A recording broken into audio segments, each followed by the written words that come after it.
Bueno, muy buenas tardes a todos. Sabemos que nos están siguiendo de distintos lugares de Latinoamérica y también del mundo, y es un orgullo y un placer poder presentar este webinar sobre un tema muy importante, no solo de la neurotología, sino de toda la medicina, que es el problema del vértigo agudo, del vértigo en la guardia. Y contamos esta noche con la presencia de un invitado de primer nivel, que es el doctor Diego Kasky. Conocí a Diego personalmente cuando tuve la oportunidad de ser presidente de la Sociedad Barani, del meeting que se hiciera en Buenos Aires en el año 2014. Tuvimos el orgullo de darle a Diego ahí el premio al mejor investigador joven. Y bueno, nos hemos encontrado mucho, sobre todo a lo largo del año pasado, en que él participó en nuestro simposio INEVA. Este año estas actividades virtuales van a reemplazar a nuestro tradicional simposio, que ya lleva 14 años de historia. El doctor Diego Kasky es argentino y se siente como tal, aunque trabaja y practica en Londres. Es el director del Centro de Neurociencias Vestibulares y del Comportamiento del National Hospital for Neurology and Neurosurgery, y es profesor asociado del University College de Londres en el Reino Unido. Bueno, sin más, los dejo con él, que va a ser una visión amplia del problema del vértigo en la guardia. Después nos vamos a concentrar en aspectos más técnicos de este problema. Bueno, muchas gracias, Sergio. Un placer poder compartir estas jornadas con todos ustedes. Voy a pasar ahora mi presentación, la comparto con ustedes. Arrancamos ahí. Bueno. Entonces, como dijo Sergio, yo les voy a dar una visión un poquito más amplia sobre el diagnóstico diferencial en pacientes con vértigo agudo. Voy a empezar con unos objetivos. Intentaremos identificar juntos ahora los factores clínicos que facilitan la diferenciación del vértigo central al periférico, que es uno de los problemas más comunes que se encuentran en las guardias de medicina general, pero también de neurología. Voy a tocar un poco en cómo y cuándo utilizar maniobras de posicionamiento para el paciente con vértigo agudo. Y vamos a discutir un poquito las causas comunes del síndrome de vértigo agudo también.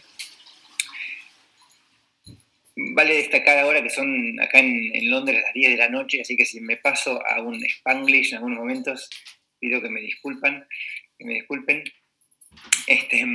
El vértigo es un síntoma universalmente extremadamente común, pero a pesar de ser en muy pocas ocasiones algo que limita la vida de los pacientes, en mi experiencia casi siempre les cambia la vida a los pacientes tener un episodio de vértigo agudo. Pero también es cierto que es una fuente de desesperación para el médico que trata a aquel paciente.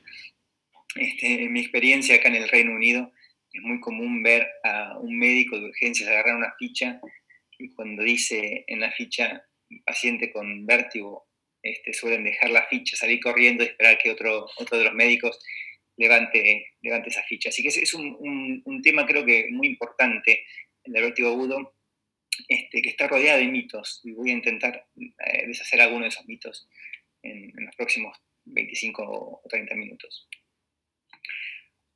Yo les voy a ofrecer un enfoque bastante personal y propio del manejo del vértigo agudo en la práctica clínica. No es el único enfoque, no es la única manera de ver a los pacientes y evaluarlos, pero es un enfoque que a mi modo ha funcionado. Yo establecí un centro de vértigo agudo en Londres durante mi posgrado, entonces he visto muchos pacientes con esta presentación.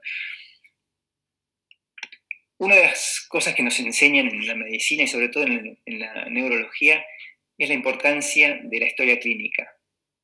Y en cierto modo sigue siendo muy importante. Y como buenos neurólogos solemos buscar neuróticamente las pautas más importantes, la característica exacta del síntoma que tienen. Y para el vértigo agudo es importante saber que no importa tanto eso, que es mucho más importante la evaluación física que una historia muy definida clínica. Y eso es a diferencia del vértigo crónico, cuando sí importa mucho la historia clínica, porque muchas de las anormalidades físicas que uno ve en los pacientes agudos desaparecen en la fase crónica. Voy a empezar con algunas definiciones que sí ayudan, porque aunque tal vez no importe tanto como en la fase crónica, lo que sí es importante del síntoma del paciente es entender qué es lo que siente, cuál es el síntoma en sí, porque eso nos ayuda a definir si el problema es algo vestibular o si es algo que por ahí presenta con mareos, pero que tiene otra causa que no sea vestibular, que puede ser cardiogénica, por ejemplo. Entonces el vértigo, puesto simplemente, es un movimiento ilusorio, que puede ser rotatorio, pero también puede ser un movimiento así de costado a costado. La palabra mareo, que en Inglaterra llamamos dizziness, suele ser muy poco específica. Entonces un paciente que refiere mareos, si uno lo deja como tal y no investiga o no pregunta acerca de cuál es el síntoma verdadero, muchas veces puede fallar en el diagnóstico clínico. Hay pacientes que vemos con mareo que en realidad lo que sienten es un dolor de cabeza, una cefalea. Y finalmente, los pacientes últimamente han estado googleando mucho y hay muchos que cuando les preguntas qué es lo que sucede, te dicen, no, tengo un nistagmo tremendo. El nistagmo no es un síntoma, sino un signo clínico. Una de las cosas en la historia clínica que nos ayuda mucho es el curso del tiempo, la cronología de los síntomas. Si los síntomas duran muy poco tiempo, lo más probable es que sea un VPPV, un vértigo posicional paroxístico benigno, o mucho menos comúnmente una paroxisma vestibular.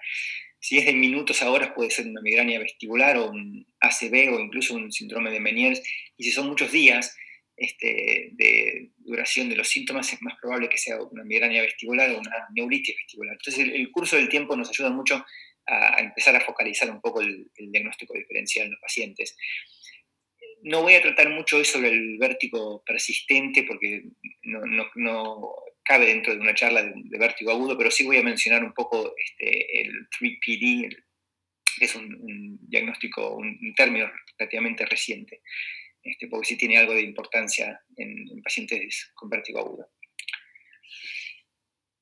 Uno de los enfoques importantes que ha cambiado, y por ahí Sergio también va a discutir en su conferencia, es lo que llamamos el titrate, que en realidad fueron los médicos de Estados Unidos, Newman Tucker y Jonathan Edlow, que es un profesor de neurología de Estados Unidos, que realmente han puesto enfoque en la importancia de lo que llaman el timing, cuando ocurre el síntoma, y los triggers, los desencadenantes. Por ejemplo, un episodio espontáneo de vértigo puede ser un vértigo posicional benigno, pero también una arritmia cardiogénica. Y cuando uno empieza a evaluar al paciente, es importante tener en cuenta el timing y los triggers de los síntomas. En la práctica clínica pragmática, una de las cosas que yo suelo hacer es tener en mente los síndromes más comunes en un paciente con vértigo agudo. Considerar esos pocos, por suerte, síndromes de vértigo agudo y después, al evaluar al paciente, empezar a averiguar si cuaja con uno de estos síndromes. Y el más común, como ya dije, es el vértigo posicional benigno. El segundo diagnóstico clínico que solemos ver es el vértigo posicional benigno, y el tercero, un vértigo posicional benigno. O sea, este diagnóstico es muy común en la fase clínica aguda, y en Inglaterra se suele diagnosticar muy, muy poco, sobre todo en urgencias. Así que destaco la importancia de considerar el BPPV en pacientes con vértigo agudo, aunque la historia clínica no sea de un vértigo rotatorio. Hay muchos pacientes, sobre todo aquellos de edad avanzada, que suelen referir síntomas de desequilibrio más que vértigo rotatorio. Yo suelo ver mucha migraña vestibular en la clínica de neurootología, pero también veo muchos pacientes con vértigo agudo con migraña vestibular, y creo que no se reconoce como un síndrome común en la fase aguda. Y después hay síndromes que son un poco menos comunes, pero más complicados de distinguir, que son el ACV, stroke, y la neuritis vestibular, que suelen presentar con síntomas parecidos y a veces signos parecidos, entonces es importante diferenciarlos. La neuritis vestibular suele ser un síndrome benigno, que se recupera muchas veces espontáneamente, en cambio el ACV en muchas ocasiones puede ser letal. Y hay síndromes que solemos ver muy poquito en la fase aguda y son sobrediagnosticados, en mi experiencia. Sobre todo el síndrome de Meniere, que es un síndrome que solemos ver mucho menos de lo que aparenta. Hay muchos pacientes con el diagnóstico de Meniere que en el fondo no tienen eso, sino o una migraña vestibular o un BPPV. Y pacientes con un schwannoma vestibular, que suelen presentar con problemas más auditivos que con vértigo agudo. Así que eso es un diagnóstico que no solemos hacer muy a menudo. Entonces los que vale la pena considerar son el BPPV, la migraña vestibular, la neuritis vestibular y el ACV. Voy a empezar brevemente con el BPPV, que es un síndrome que consiste de ataques breves de vértigo, normalmente pocos segundos, generalmente unos 5 a 10 segundos, que son provocados por desencadenantes muy típicos, como girar en la cama, acostarse hacia atrás, extender la cabeza, para colgar la ropa o agarrar algo de un estante. Y estos episodios breves pueden ser recurrentes en mi día y a lo largo de las semanas, y episodios sintomáticos se pueden ver de varios meses, con algunos intervalos. A veces hay pacientes que tienen síntomas unos días y después por ahí se les va y vuelve. Y por eso usamos el término paroxístico, porque es algo que no está presente todo el tiempo. Y hay pacientes que sí pueden ser sintomáticos por hasta varios años. He visto un paciente que tenía BPP por 10 años sin tratamiento. Así que es muy, muy importante considerar este diagnóstico. Y la única manera de hacer un diagnóstico definitivo es con la maniobra de Dex-Hallpike, que es una maniobra muy fácil de hacer, pero que no se enseña. Al menos en el Reino Unido hay muy pocos médicos generales que saben hacer la maniobra, y hay muy pocos neurólogos que saben hacer las maniobras. Así que en el fondo los pacientes con BP no son diagnosticados a raíz de que la gente no sabe cómo utilizar estas maniobras. Y por ahí la parte más importante de este síndrome es que tiene un tratamiento muy fácil y muy rápido. Y creo que como neurólogos nos acusan muchas veces de no poder tratar nada. Lo único que hacemos es mirar al paciente, ver cómo cambia a lo largo de los años, decir qué interesante este síndrome, pero nunca poder tratar las cosas. Bueno, este es un síndrome neurológico que sí se puede tratar y muy fácilmente.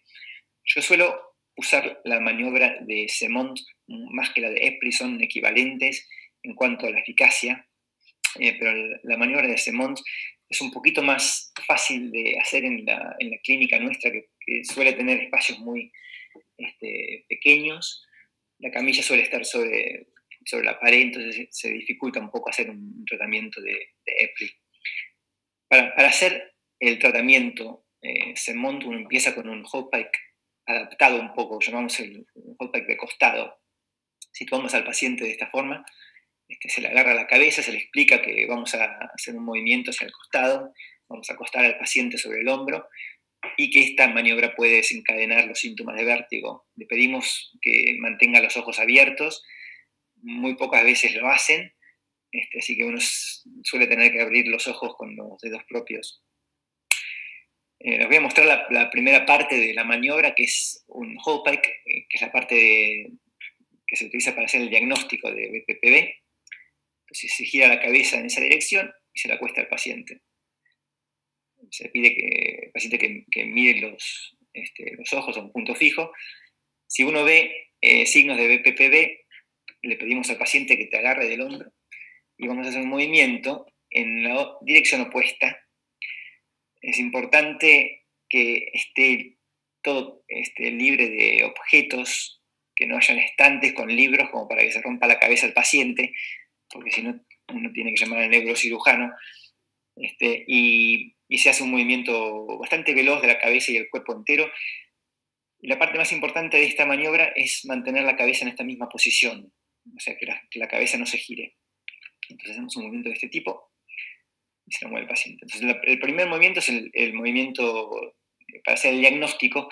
Este segundo movimiento más rápido es el tratamiento. Es una manera muy fácil para diagnosticar y para tratar al paciente con BPPV. Esta es la patofisiología del BPPV. Son unos debris otolíticos que se encuentran dentro del canal semicircular, normalmente el canal posterior, que cuando el paciente está sentado en esta postura, estos cristales están acá dentro del canal, y al mover al paciente de costado empiezan a moverse dentro del canal los otoconios, y esto es lo que produce el vértigo en el paciente y los movimientos oculares anormales que se ven en este síndrome. Cuando uno deja al paciente unos segundos en esta posición, estos cristales suelen quedarse acá en el fondo del canal. Entonces la maniobra de tratamiento es un movimiento en esta dirección para que los cristales estos, el debris otoconial, salga del canal. Y al salir estos cristales del canal hay otro movimiento ocular, más vértigo, pero esto hace que el paciente realmente se cure del síndrome. Les voy a mostrar ahora un video del nistagmo típico que se ve en estos pacientes. Esto es real time, así que esto es un paciente con BPPV agudo. Y acá vemos que si uno abre un poco los ojos, hay un movimiento torsional y vertical que es típico del vértigo posicional benigno del canal posterior. Son unos pocos segundos que dura, entonces es muy fácil no ver el nistagmo si uno no abre los ojos y no mira atentamente. Voy a mostrar este video de un paciente que tiene también un nistagmo torsional, en este caso sin movimiento vertical, y es un paciente con un síndrome de vértigo agudo, pero con una etiología central, no periférica, solo para mostrar que utilizando un teléfono móvil normal con una cámara y este lente que magnifica el ojo, uno puede realmente visualizar el nistagmo mucho mejor.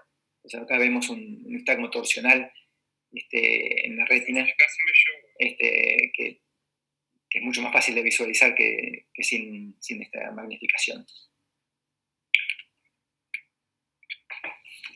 Ahora, a pesar de los muchos años que hace que se sabe y se conoce del vértigo posicional benigno y de la eficacia de los tratamientos que existen, aún en la práctica clínica se suele usar muy poquito el Dexolpike y sobre todo muy poquito el Epligol Semont para tratar los pacientes. Este es un estudio que publicamos hace muy poco tiempo que muestra que realmente la mayor parte de los pacientes con un diagnóstico de BPV en urgencias se trata con medicamentos todavía, y no con una maniobra de posición que es el tratamiento adecuado. Voy a pasar ahora al BPPV, al síndrome de neuritis vestibular agudo. Estos son pacientes que suelen tener un episodio espontáneo de vértigo con vómitos y desequilibrio. Este es el nistagmo típico que uno suele ver en aquellos pacientes. Es un nistagmo horizontal que suele ser espontáneo, o sea, no tiene que hacer ninguna maniobra para desencadenarlo, y suele ser unidireccional, o sea, cuando el paciente mira hacia la derecha, suele batir en esa dirección, cuando el paciente mira al centro, bate todavía a la derecha, Y cuando el paciente mira a la izquierda, el nistagmo sigue batiendo a la derecha, es un nistagmo horizontal espontáneo y unidireccional.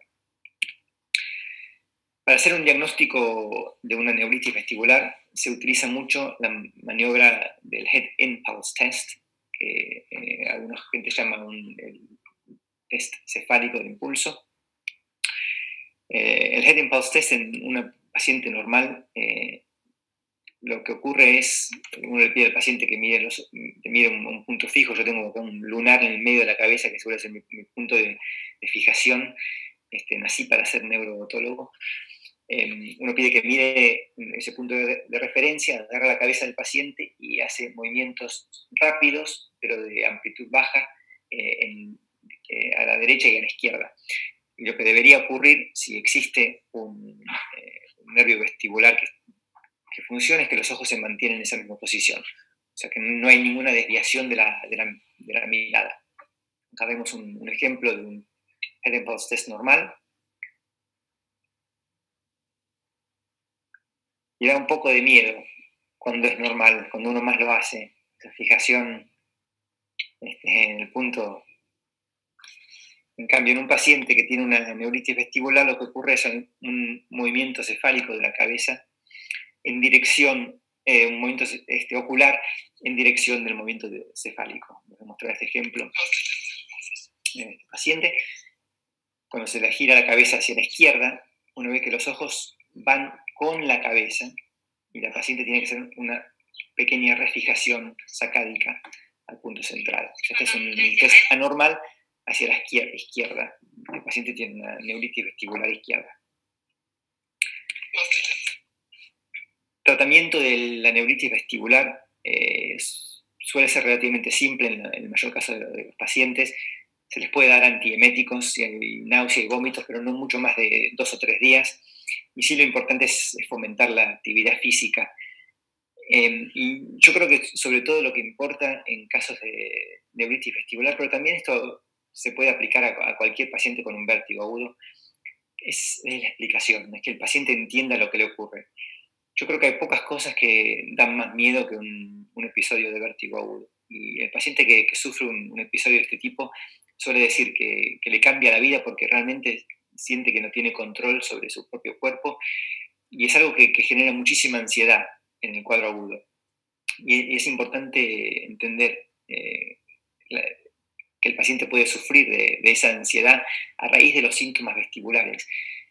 Y no al revés, o sea que no es que el paciente es ansioso, sino que el síndrome vestibular le ha generado un alto nivel de ansiedad. Y eso es importante porque si uno descubre que hay un nivel de ansiedad muy alto en la fase aguda, es un pronóstico pobre para ese paciente, y es muy probable que ese paciente a lo largo del tiempo desarrolle síntomas, un síndrome de vértigo más crónico. Entonces es importante no solo identificar ese nivel de ansiedad, pero tratarlo, y la mejor manera de tratarlo es con la explicación, explicándole al paciente qué es lo que sucede y que se le va a mejorar el cuadro. Entonces, en los próximos pocos minutos que me quedan voy a concentrarme un poquito en la diferenciación entre el vértigo central y el periférico. Es un paciente con un vértigo agudo, pero con muy pocos otros síntomas. Y en el examen físico la única abnormalidad que le detectamos fue este nistagmo de posición. Este es el ojo del paciente cuando está sentado mirándote en la camilla. En unos breves segundos vamos a acostar al paciente. 1, 2, 3, back. Se le mueve al paciente hacia atrás y vemos que tiene un nistagmo, pero es distinto al nistagmo que les mostré antes de BPPV. Este nistagmo no tiene un componente rotatorio, no tiene un componente vertical hacia arriba, un upbeat. Lo que es este nistagmo es un nistagmo downbeat, puramente vertical, pero batiendo hacia abajo. Y este es un signo central. Este paciente tuvo un ACV, esta es la resonancia magnética, que se ve acá un infarto relativamente grande, por muy pocos signos clínicos que tenía. Entonces, en Estados Unidos, Newman Toker fue el pionero de este test clínico que se llama el HINTS test. HINTS porque se trata de un Head Impulse Test que en pacientes con un vértigo agudo de origen central suele ser normal. Es anormal cuando hay un problema periférico. Direction Changing Nystagmus. Nos acordamos que el nistagmo periférico suele ser unidireccional, o sea que bate siempre en la misma dirección, no importa dónde esté mirando el paciente. El nistagmo central suele cambiar de dirección. Cuando el paciente mira hacia la derecha, bate hacia la derecha. Cuando el paciente mira hacia la izquierda, bate hacia la izquierda. Y también un skew deviation, un desvío vertical de los ojos oculares, uno se eleva en relación al otro. Es una foto que muestra un skew deviation típico. Pero, a pesar de ser un muy buen test clínico en manos de los autores de ese paper, hay algunos pacientes que presentan con un cuadro que parece periférico, una neuritis vestibular, a diferencia que también tiene una pérdida de audición. Y ese síndrome puede ser, si bien una laberintitis típica, con un síndrome de vértigo periférico y pérdida de audición por el nervio auditivo, o puede ser un síndrome central, un infarto del EICA, el vaso anterior inferior cerebeloso. Entonces, para diferenciar estos dos síndromes agudos y periféricos, se le agregó al Head Impulse Test una maniobra muy fácil de audición, o sea, ver si hay una diferencia entre ambos oídos. Entonces esto lo llamamos el HINTS Plus Examination. Y tiene una muy alta especificidad y muy alta sensitividad esta maniobra, pero, reitero, solamente cuando lo aplica un médico que tiene mucha experiencia en la evaluación de un paciente con vértigo agudo. Cuando se le dio este HINTS a médicos de urgencia, médicos de Emergency Department en Estados Unidos, la especificidad y la sensitividad fueron menores del 50%, o sea, mucho, mucho menos útil. Este es un ejemplo de un skew deviation relativamente leve, que solamente se ve realmente cuando uno hace un cover test, cuando cubre un ojo, uno ve que cambia la posición del ojo que está descubierto, como cambia, pero muchas veces el skew es muy evidente. En este video se ve sin tener que empezarlo, que el ojo izquierdo está elevado relativo al ojo derecho. Este paciente también tuvo un ACV bastante típico, cerebeloso, con la combinación de un Head Impulse Test normal, este skew deviation que estamos viendo, y también un nistagmo que cambiaba de dirección, batiendo hacia la izquierda cuando mira a la izquierda y hacia la derecha cuando mira a la derecha.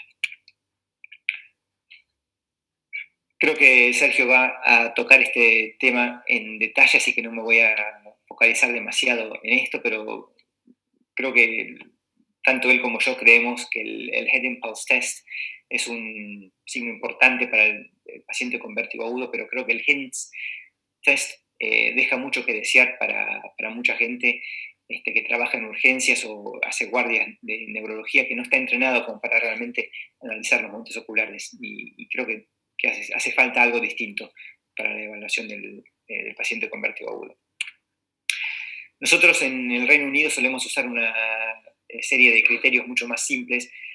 Si hay un paciente con vértigo agudo que no tiene BPPV y sí tiene uno de estos cuatro cuadros, ya sean signos neurológicos, una cefalea aguda, una pérdida de audición unilateral aguda o un Head Impulse Test normal, a esos pacientes les hacemos resonancia.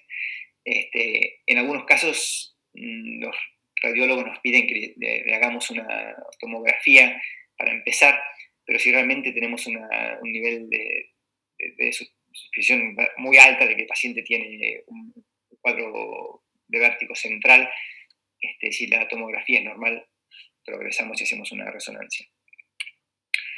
Estos son los típicos cuadros clínicos de ACV en pacientes con un cuadro de vértigo agudo. Está el síndrome cerebeloso, de la arteria superior cerebelosa, que suele ser bastante fácil en el ámbito clínico de diferenciar de un vértigo periférico. Estos pacientes tienen todos los signos cerebelosos que uno esperaría. El AICA stroke, Anterior Inferior Cerebellar Artery Stroke, es mucho más complicado porque sí suele parecerse mucho a una neuritis vestibular, con la diferencia de que suele haber una pérdida de audición unilateral. Es un signo importante de evaluar en el paciente con vértigo.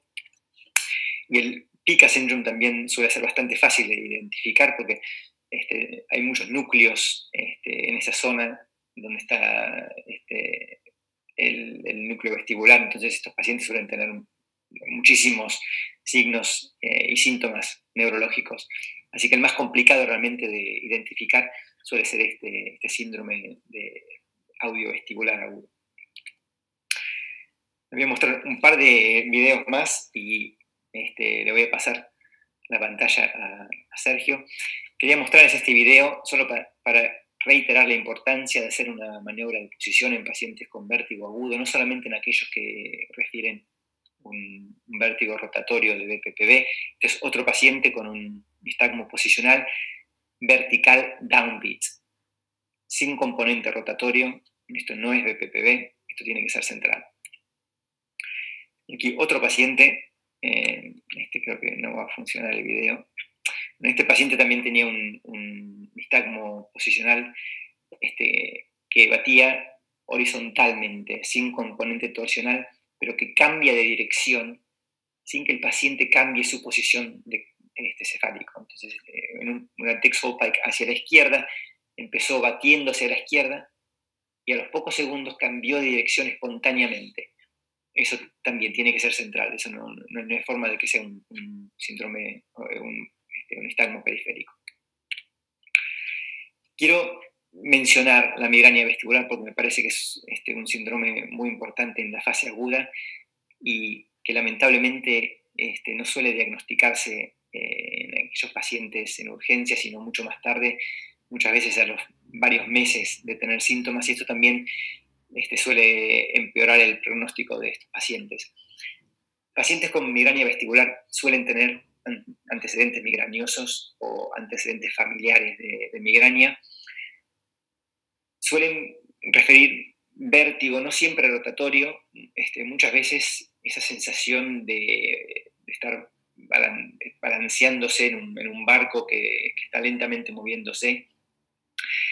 Y asociados a ese síntoma de vértigo suelen tener otros síntomas migrañosos como la fotofobia, la fonofobia, la homofobia. Suelen ser muy sensibles al movimiento, normalmente les gusta estar acostados en la cama, luces apagadas, sin que nadie les hable, y suelen tener una audición normal. Nosotros estamos estudiando a estos pacientes para intentar diferenciarlos de los pacientes con migrañas típicas de cefalea, y creo que ahí empiezan a haber indicios que realmente son cuadros bastante distintos y tienen una patofisiología un poco distinta también, que tal vez nos ayude a establecer un biomarker clínico para poder aplicarlo en la fase aguda. Lo que quiero destacar de estos criterios diagnósticos que se han establecido para la migraña vestibular es que el paciente tiene que tener 5 episodios de vértigo para poder hacer un diagnóstico concreto de migraña vestibular. Entonces, en el primero, segundo, tercero y cuarto episodio, uno no puede hacer un diagnóstico de migraña concreto. Entonces, creo que hacen falta otros signos clínicos, otros indicios que nos ayuden a hacer un diagnóstico más definitivo en pacientes en la fase aguda. Estos son los tratamientos típicos que se suelen usar, pero ya más bien en la fase crónica. Y voy a terminar para recordarles que no todos los pacientes con mareos tienen problemas vestibulares. Como decía Shakespeare, to be or not to be es muy importante. Hay pacientes que se marean porque tienen problemas cardiovasculares, ya sean las arritmias, episodios presincopales, hipotensión ortostática, anemia, hipoglucemia. Pero sí puse acá como último diagnóstico los pacientes con vértigo agudo psicogénicos. Es verdad que hay muchos pacientes con vértigo que tienen una etiología psicogénica, pero muy pocos los que presentan en la fase aguda. Yo creo que este diagnóstico realmente uno debería reservarlo para los pacientes en la consulta, en la fase crónica y no en la fase aguda. Uno tiene que pensar un poco en nuestros muy antecedentes. Los conejos, por ejemplo, en un campo. Si el conejo pierde un nervio vestibular y se desorienta, muere porque lo comen. A nosotros, por suerte, no nos come nadie, si nos mareamos, pero sí existen esas ramas autonómicas muy importantes que van del sistema vestibular al sistema límbico en el cerebro, que es lo que causa esta tremenda ansiedad en el paciente con vértigo. Entonces es muy importante diferenciar la ansiedad primaria a la ansiedad secundaria a un vértigo agudo. Voy a dejarlo ahí, Sergio, te voy a pasar la pantalla y voy a escuchar con mucha atención tu charla y estaré para las preguntas después.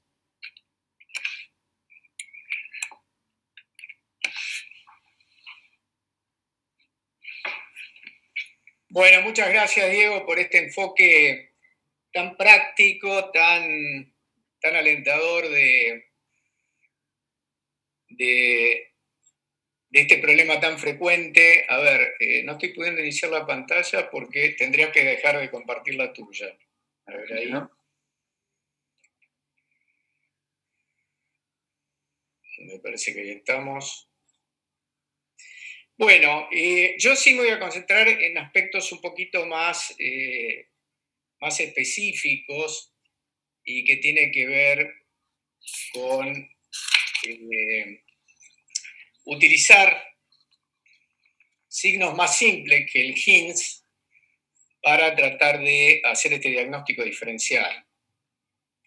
Quiero agradecerle en esta presentación al doctor Guillermo Salazar, que colabora con nuestra actividad académica en INEVA, en la Fundación San Lucas, y bueno, también en este trabajo que venimos desarrollando desde hace varios años junto a un grupo de gente en Argentina y en otros lugares del mundo, ya les contaré.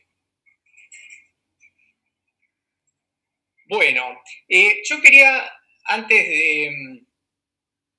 de entrar en el tema, hacer una disquisición un poco nosológica sobre qué entendemos por síndrome vestibular agudo, porque en realidad lo que Diego habló es sobre los pacientes que van a la guardia con vértigo y que son muy diversos, y de hecho tenemos los síndromes vestibulares episódicos como primera causa. Y dentro de esos dos, que son el BPPV, que ya lo remarcó suficientemente Diego, y la migraña vestibular. Muy atrás está la enfermedad de Meniere. Fíjense que este es un gráfico semilogarítmico, es muy interesante, es un gráfico de nuestro amigo David Newman-Tucker, que pone junto la densidad poblacional, es decir, esto tiene datos de índole epidemiológica, y el tiempo, el famoso timing del que nos hablaba recién Diego. Y esto, fíjense, va de 1 segundo, por eso es semilogarítmico, a 1 década. Luego tenemos el síndrome vestibular agudo, tal cual lo definimos en el Comité de Síndromes de la Sociedad Barani, y esto dura días a semanas. Y lo que nosotros vemos cuando el paciente ingresa a la guardia es un síndrome vestibular en curso, cuya sintomatología va a ir avanzando a lo largo de las horas. El modelo de esto, ya lo dijo Diego, es la neuritis vestibular, pero su diagnóstico diferencial más importante es justamente el stroke en la fosa posterior.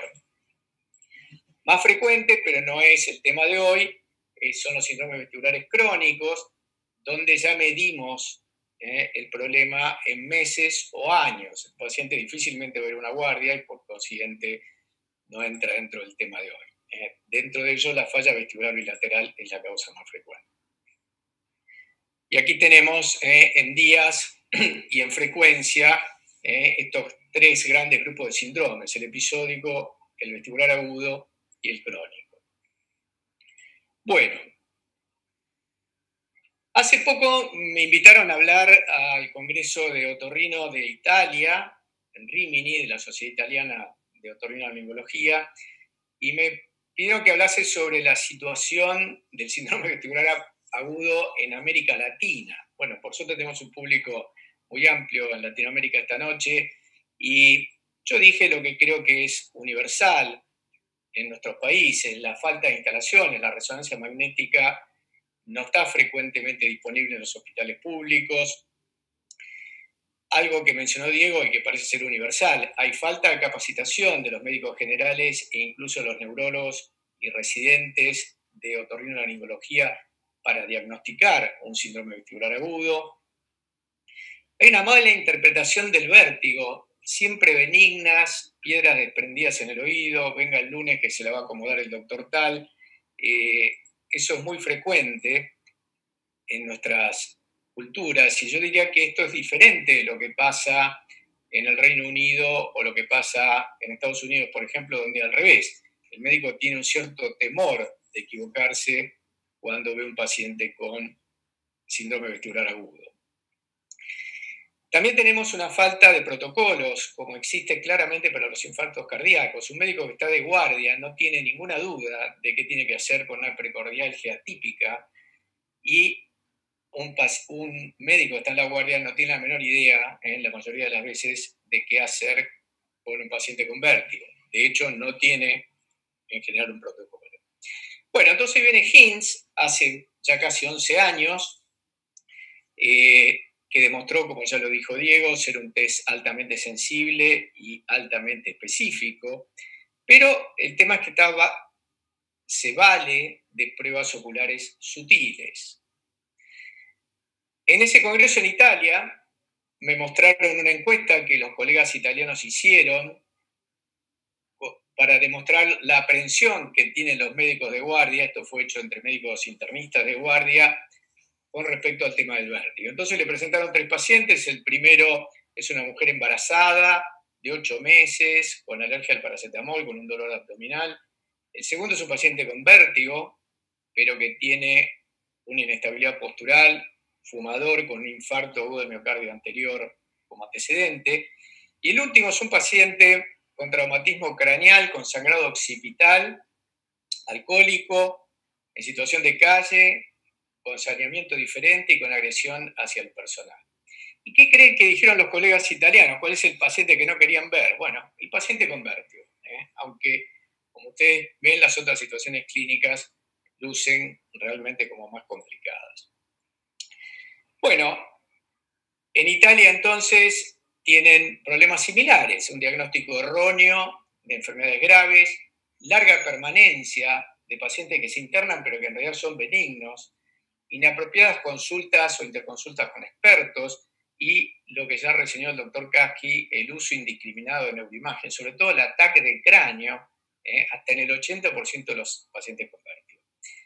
Imagínense que el estudio Hintz demostró que la resonancia es relativamente insensible en las primeras horas. Hacer una tomografía da una falsa sensación de seguridad y realmente contamina todavía más el escenario. Lo que ellos hicieron fue formar a los médicos de urgencia, ya que los expertos en neurotología no están disponibles, y eso es universal. Esto generó un trabajo que se llama Standing, que no es exactamente un trabajo sobre síndrome vestibular agudo, sino sobre situaciones en la guardia, con un CAPA, con una reproducibilidad bastante buena. Pero ellos tienen un sistema de salud organizado de una manera que permite, por regiones, hacer una formación relativamente útil de los médicos internistas. ¿Qué podemos decir después de 10 años de uso de Hintz? Bueno, lo que ya dijo el doctor Kasky: no se aprende fácilmente a menos que lo explique un experto, y especialmente para un médico de urgencia. Imagínense un médico de urgencia que tiene que lidiar con una hemorragia digestiva alta, con infarto agudo del miocardio, con un paciente con ataque de asma, con pacientes que hacen un cólico renal. Bueno, es muy difícil que se pueda poner en situación de aprender signos oculares sutiles. Por otro lado, y este es un déficit de los neurólogos, los protocolos actuales de accidente cerebrovascular no incluyen Hintz, aunque son y no son eficientes para detectar una ACV en el territorio posterior, como sí lo son en el territorio anterior. Y bueno, y lo último, y esta creo que es la crítica más importante, su sensibilidad y especificidad son excelentes en neuritis vestibular y en pica, pero según nuestra experiencia, en el caso de los infartos de AICA, es solo el 30%. Y acá realmente no ayuda la pérdida auditiva, por el contrario. Estos pacientes tienen pérdida auditiva y tienen una mezcla de signos centrales y periféricos. Bueno, para solucionar esto, se puso en marcha, por los mismos autores de HINS, un protocolo que está en vigencia ahora y que se llama AVERT, que es Acute Video Oculography for Vertigo in Emergency Rooms, utilizando esta tecnología que es el video del test impulso cefálico. Estos equipos tienen cámaras de alta velocidad que son capaces de detectar 200 cuadros por segundo del movimiento ocular, que muchas veces para un médico no entrenado o cuando el sacádico es encubierto no se puede ver. Y tienen también un acelerómetro que permite medir la aceleración cefálica para ver si el test de impulso es positivo o no. De paso aprovecho para decir que Medix, que nos acompaña esta noche, es el representante para Natus en nuestro país, en la Argentina. Y bueno, sería injusto que esta noche no mencionáramos a los mentores de todo esto, empezando por el doctor Michael Halmagyi, que en el año 88 describió el test de impulso cefálico. Esto es una visita reciente a INEVA. El doctor Ian Curtois, que fue coautor de este trabajo, que hoy en día el test de impulso debe ser considerado como el Babinski del paciente con mareo. Y luego ellos dieron un salto gigante instrumentando este test y haciendo posible que se pueda cuantificar. Acá estamos en la India con David Newman Tucker y acá estamos en la clínica de vértigo del doctor Jorge Catá.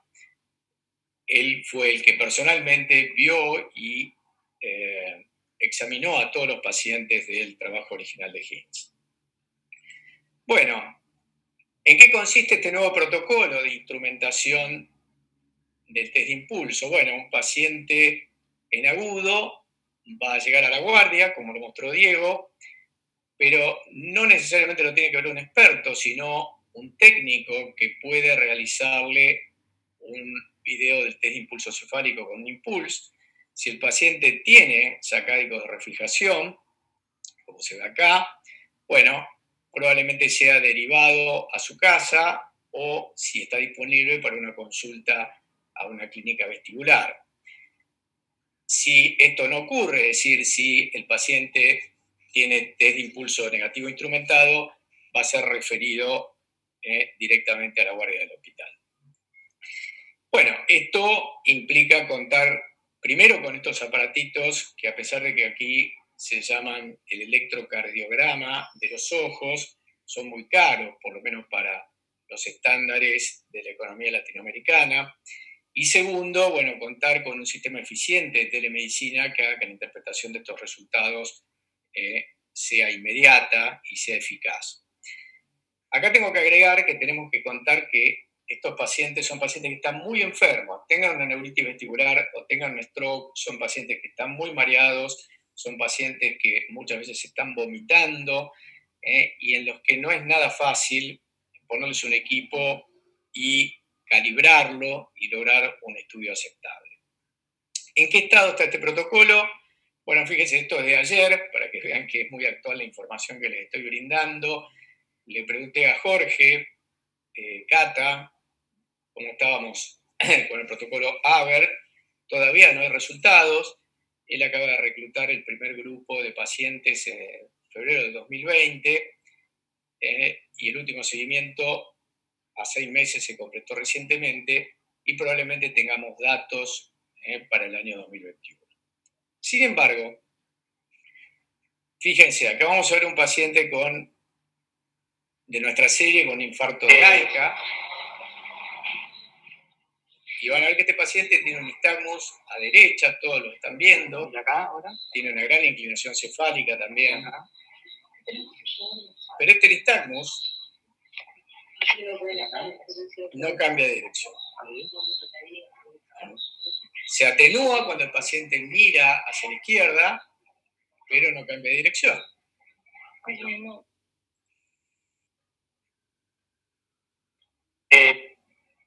Si uno le hace un test de impulso cefálico, va a ver que el test de impulso cefálico es súper positivo. Y sin embargo el paciente, como sabemos, tiene un infarto del alta. De manera que aunque lo instrumentemos, vamos a pensar falsamente que este paciente tiene un cuadro de tipo periférico.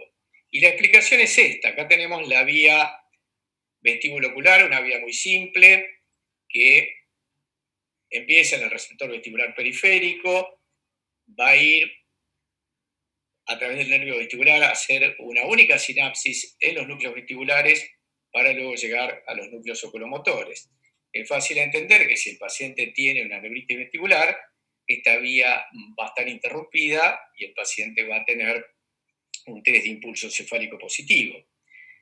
Si el paciente, en cambio, tiene una lesión en el flóculus o en la región dorsal del vermis, que son los lugares donde se puede producir un síndrome vestibular agudo sin test de impulso cefálico, bueno, acá va a ser muy útil para el diagnóstico diferencial. Sin embargo, en la vida real hay pacientes que combinan lesión de la vía periférica y de la vía central, y como dijo Diego, estos son los pacientes más difíciles y donde Hins realmente no nos ayuda. Un signo en el que hemos insistido mucho es en el cambio de dirección del nistagmus, porque un pequeño cambio de dirección del nistagmus es muchas veces la clave para diagnosticar un síndrome vestibular agudo de tipo central. Bueno, esto nos llevó a ir por otro camino, buscar los signos vestibuloespinales y compararlos con Hins y tratar de proponer pruebas más sencillas para detectar los cuadros centrales. Esto decantó en un trabajo que ya lo mostró Diego, que lo publicamos en un grupo interdisciplinario en el año 2016. Actualmente se convirtió en un protocolo multicéntrico donde estamos llevando a cabo esta investigación en varios centros de la Argentina, en la Universidad de Salamanca en España, en Tel Aviv en Israel, y ahora recientemente se sumó en Coimbra el doctor João Lemos en Portugal. Y eso es lo que le quiero mostrar esta noche, son resultados aún no publicados, muy recientes, porque si este mismo paciente que les mostré antes, uno lo obliga a salir de la cama, va a ver que este paciente no puede caminar. Si uno lo suelta, este paciente se cae, por supuesto elige no caminar. Y entonces acá todas nuestras dudas se terminan. Estamos seguros de que este paciente es central.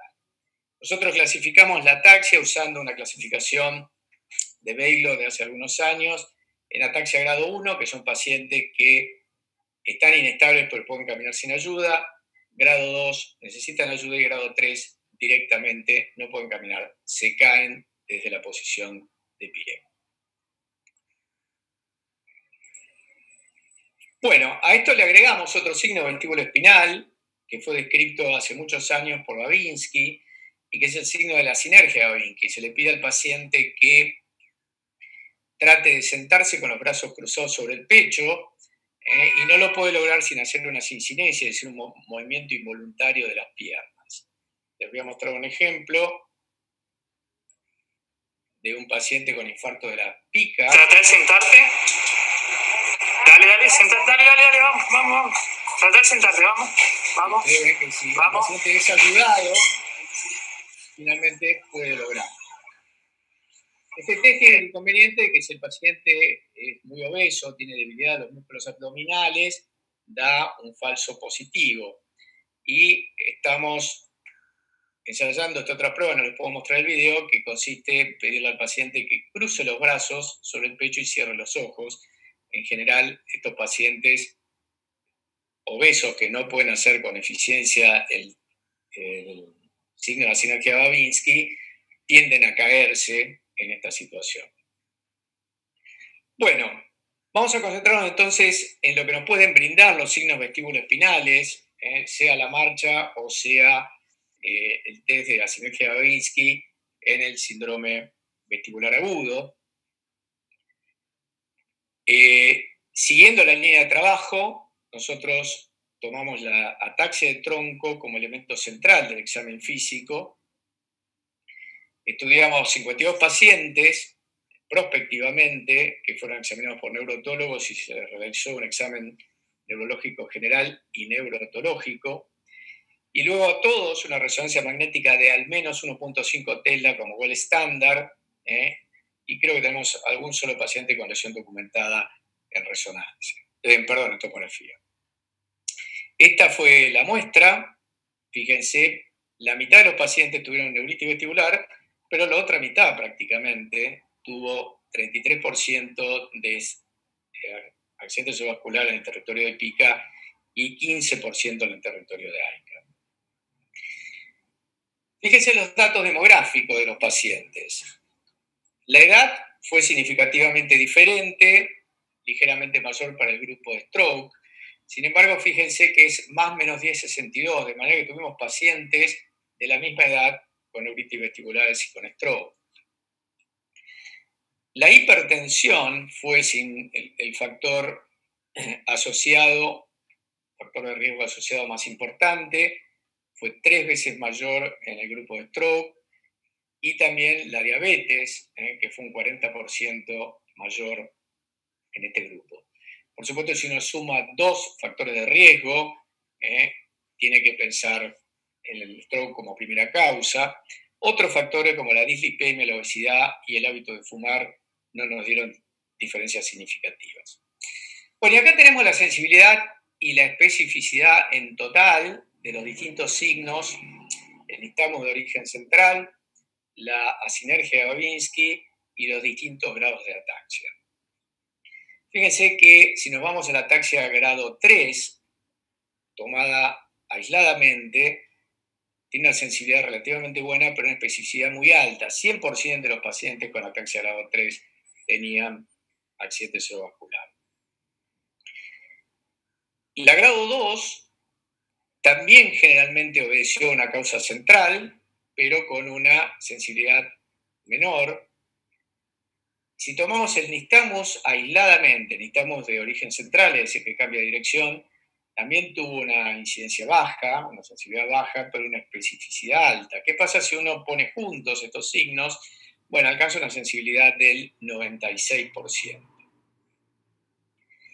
Una cosa importante que quisimos averiguar es si los pacientes de más edad tenían más ataxia, tuvieron un cuadro periférico o un cuadro central, y realmente el grado de ataxia no se relacionó con la edad de los pacientes, de manera que es un signo robusto y no contaminado por la edad. Bueno, y acá tenemos separados AICA y PICA, los distintos grados de ataxia y la utilidad de combinarlos con el nistagmus. Fíjense que la ataxia grado 3 en AICA tuvo una sensibilidad del 88%, mientras que en PICA baja significativamente. Si uno le suma el nistagmus, alcanza los niveles óptimos de sensibilidad, 100% para AICA y 94% para PICA. Es verdad que la especificidad baja un poco, pero lo que cuenta en la guardia es no mandar a la casa a pacientes que pueden llegar a tener un stroke. Es el mismo criterio que utilizan los cardiólogos. Si el paciente tiene precordialgia atípica, probablemente no va a tener un infarto, aunque no lo tenga, igual se ejecuta el protocolo y así ellos han logrado bajar los infartos en el domicilio a solo un 5%. Bueno, ya mostró la circulación Diego, pero quiero hacerle algunas observaciones sumamente interesantes sobre la segregación de la circulación periférica y central de PICA y AICA. Fíjense, a nivel de los núcleos, AICA irriga la región rostral del complejo vestibular, mientras que pica la región caudal.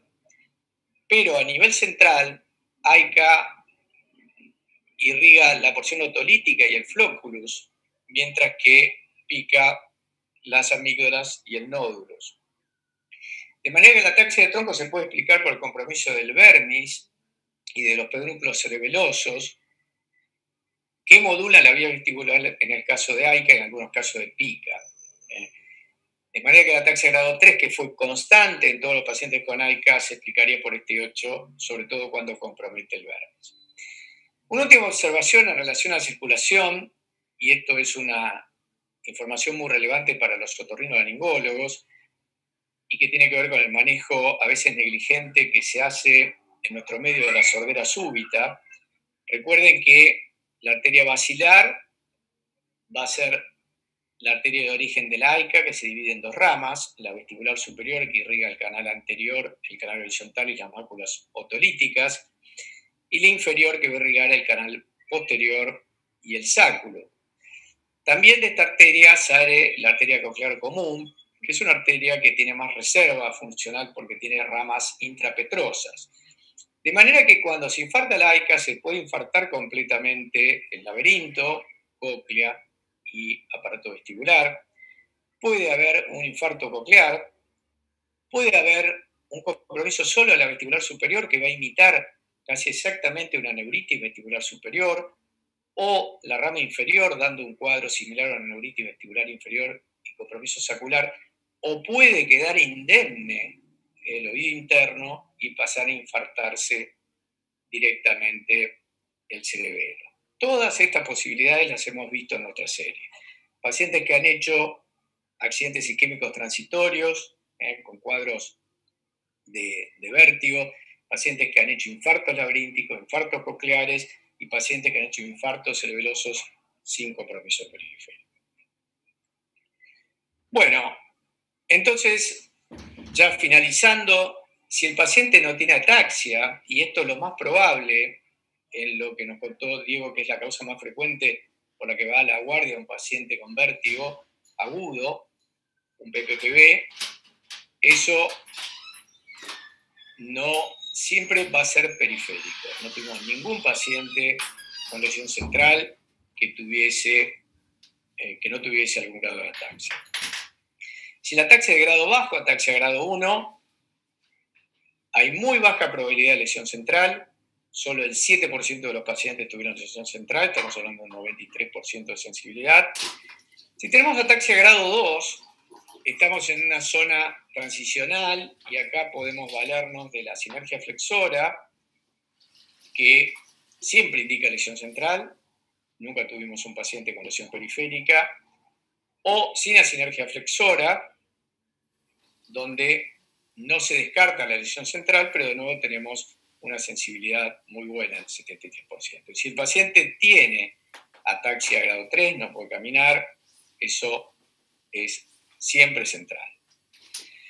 Recientemente, y esto como verán es un trabajo ahora de este mes, del 2020, en The Cerebellum, un consenso del manejo virtual de los pacientes con síndromes vestibulares, cuando tenemos que tener un cuidado urgente versus un cuidado que puede ser diferido. Participó gente del grupo de Imperial College, el doctor Bronstein, y creo que está también el doctor Simungal, pero fíjense que hay gente de Asia, de Australia, de Estados Unidos, de Corea del Sur, y bueno, y por suerte de Latinoamérica. Y el tema de la ataxia grado 3, por suerte fue incluida, en conjunto con el análisis del nistagmus. Este es otro algoritmo que uno puede usar. Si uno tiene una ataxia de grado 1 y el nistagmus tiene características periféricas, muy probablemente sea periférico. Si el nistagmus tiene características centrales, aunque la ataxia sea de grado bajo, esto en el caso de pica puede ocurrir, hay que pensar en una lesión central. Si las ataxias son de grado alto, si son de grado 2, con nistagmus de características centrales, central, con nistagmus de características periféricas, bueno, acá tendremos que hacer una derivación a un experto en lo posible. Y si la ataxia es grado 3, no dudemos, sin ninguna duda se trata de una lesión central. Concluyendo, ningún paciente de la serie estuvo libre de ataxia, lo que equivale a decir que si el paciente tiene un síndrome vestibular agudo dentro de este criterio de la Sociedad Varani, debe tener algún grado de ataxia. La presencia de ataxia grado 3 es indicativa de lesión vascular central. Los pacientes con ataxia grado 1 presentan casi en la totalidad una lesión vestibular periférica.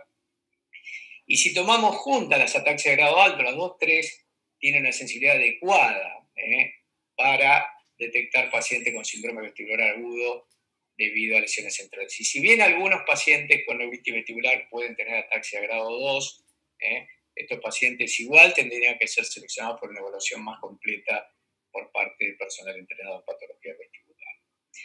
Esto tiene una sensibilidad del 96% y no tuvimos falsos negativos. De manera que es mucho más fácil de enseñar que Hins, la evaluación de la ataxia de tronco es un signo que debería ser enseñado a los profesionales médicos que atienden en la guardia de los hospitales para mejorar el diagnóstico de los pacientes con síndrome vestibular. Bueno, muchas gracias.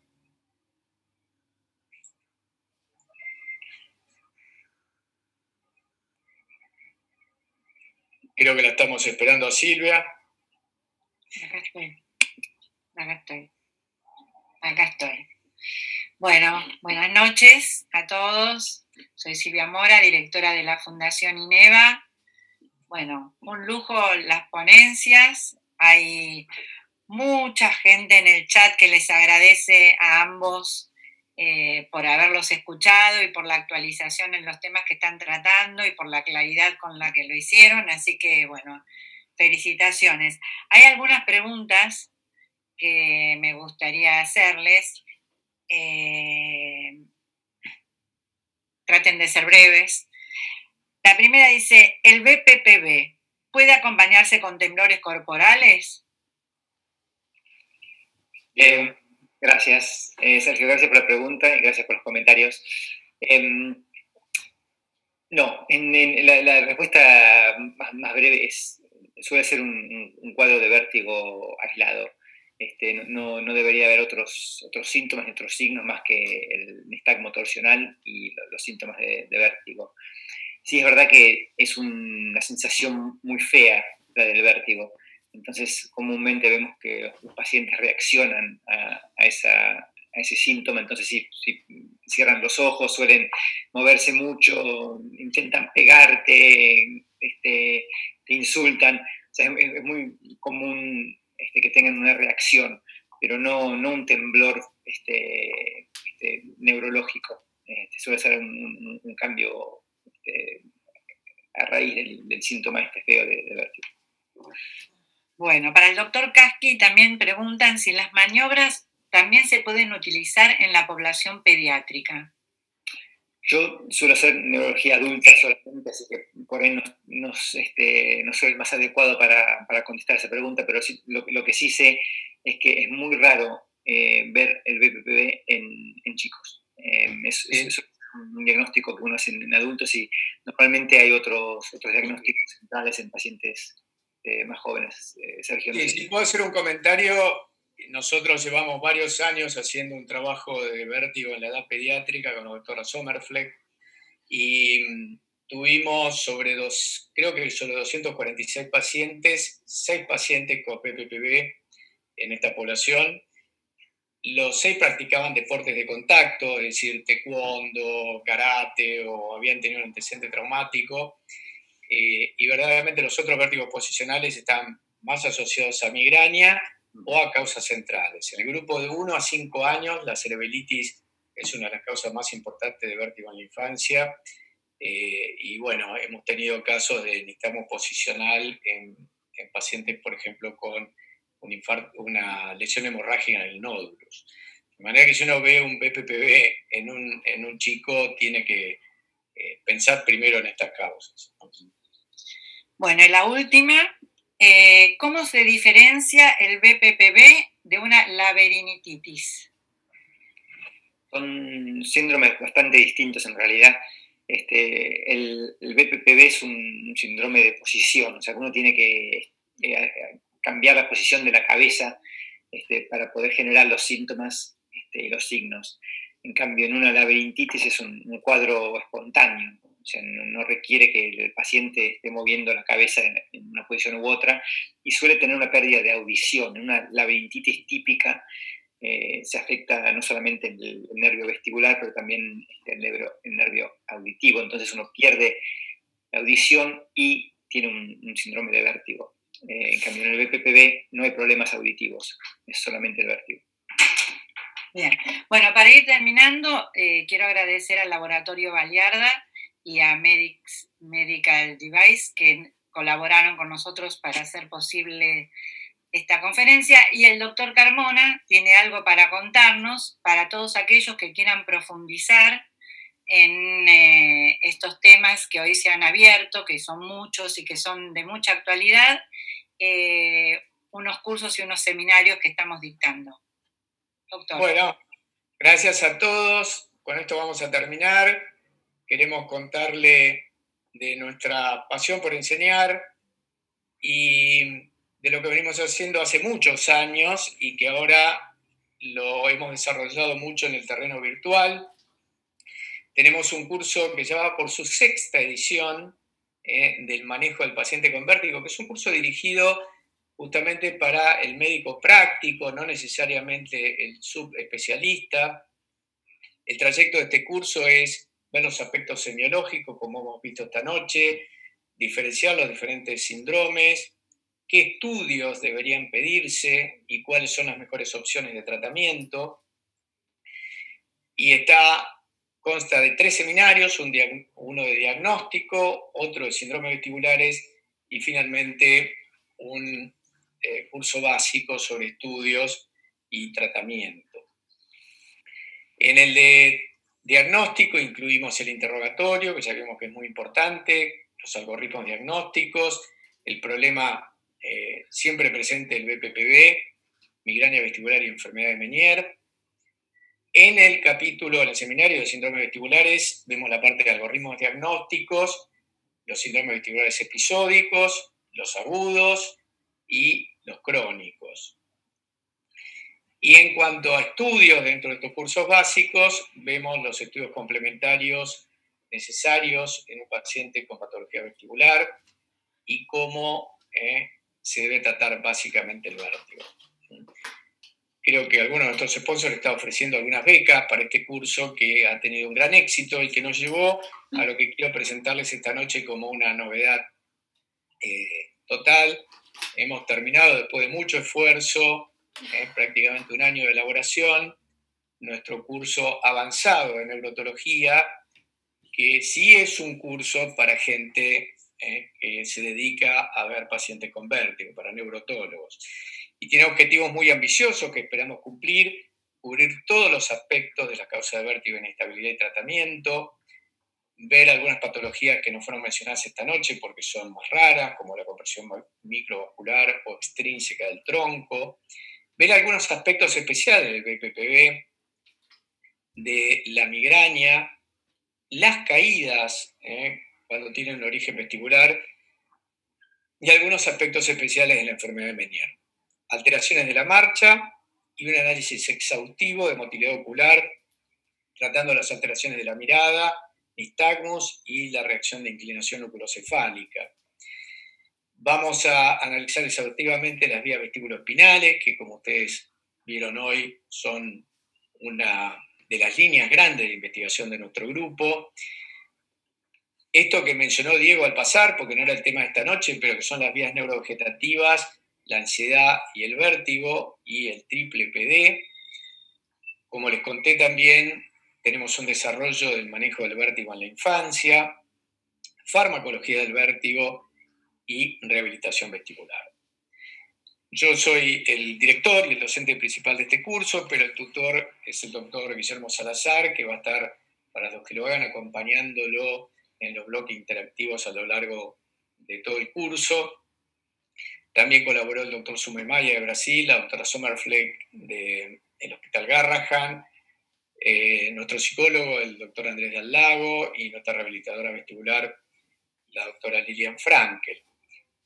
Es un curso extenso, lo hemos dividido en 6 módulos. El primero es el módulo oculomotor, el segundo es el vestíbulo espinal, luego todos los aspectos de BPPV, ansiedad, situaciones especiales como vértigo en la infancia, compresión, caídas, y finalmente la terapéutica farmacológica y la rehabilitación. Así que bueno, esperamos que se entusiasmen y que pronto lo podamos tener subido para que esté disponible y podamos seguir interactuando. Bueno, buenas noches, muchas gracias. Una última cosa, que el video va a estar disponible para todos en nuestro canal de YouTube, y al finalizar, que hay gente que pregunta cómo hace para inscribirse, va a aparecer en una placa nuestras redes. A través de las redes se pueden poner en contacto con Fundación INEVA y acceder a estos cursos.